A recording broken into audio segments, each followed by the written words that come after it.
The city of Corpus Christi is actively seeking alternative water supplies. This amid shrinking reservoir levels and growing industry consumption. Roughly, our area consumes 96 million gallons of water every day. But our consumption looks very different from other parts of Texas. Industry uses more than half our water supply. Tonight, we posed the questions, are there too many straws using our water? Are we using more than nature can replenish? And will we run out? Bill Churchwell joins us now with details. Bill? Well, industry now consumes more than half of our area's daily water supply. Tonight, we examine that industrial growth. These companies aren't the bad guys. They were allowed to build here and employ thousands of people. And they too are doing their best to conserve.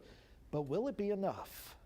You look at a facility like Gulf Coast Growth Ventures that does use quite a bit of water. They don't make an $8 billion decision to come to this area unless they they believe that the water is going to be available for the future. Big industry drives the Texas economy, and the Coastal Bend serves as its engine, with large manufacturers and refineries like Gulf Coast Growth Ventures, Valero, and Citgo. But they aren't just major employers. They're among the area's biggest water consumers, according to Corpus Christi Water COO Drew Molly. The large volume industry that we serve is 50 to 60% of our total water demand.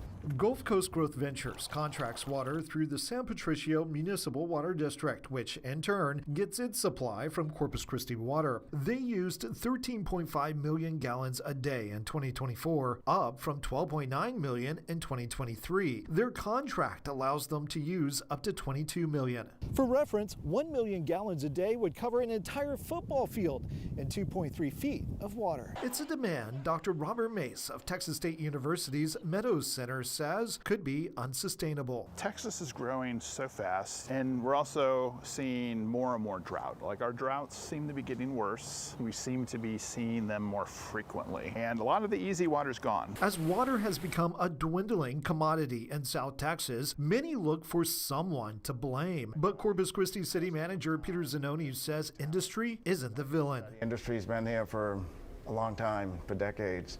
And so our job as leaders in the city is to produce more water. The San Patricio Municipal Water District's Brian Williams says industry's role can't be overlooked. With the growth of Gulf Coast Growth Ventures, the Exxon Sabic plant, Still Dynamics, we supplied them with water. So we have been seeing some industrial demand increasing. However, he believes the situation we are in is more nature-made than man-made. I don't believe it's a consumption issue. I think it's an environmental issue right now with the evaporation that we're having without rainfall coming into the basin. 3 News research over the past 15 years shows on average, Mother Nature, even factoring for evaporation, provides a net water surplus of 117,000 acre-feet per year.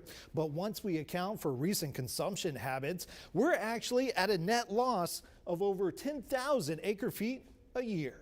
TAMU-CC hydrogeology professor Dorina Murgulet compares it to overdrawing a bank account. We should be able to look at what resources we have and project how much we can consume, right? But it seems like we overcommit. We think we'll have enough, but we're not doing a good mass balance. Zanoni says as Corpus Christi courts more industrial business, it's conscious of the city's water limits. We're not signing anybody up. There's no new customers. Now, we know that they take 3, 4, or 5 years to build some of these facilities, so we are having conversations with some industrial potentials, but it's not for water today. It would be 3, 4 years from now. Zanoni says the benchmark is selling about 80% of our water supply every year, but even Williams admits right now there might be too many straws in the proverbial cup. I guess you have to say, have we oversold the water supply? Well, we may have, but it's dependent on anticipated rainfall that has not been coming in as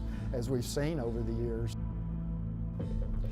And as drought tightens its grip across Texas and upstream, cities fight to keep more for themselves. Less and less water might be making its way downstream. Coming up tomorrow, we follow a group of grad students from Texas A&M Corpus Christi to a critical recharge zone near San Antonio to see how what's happening up there impacts us here at home. Back to you.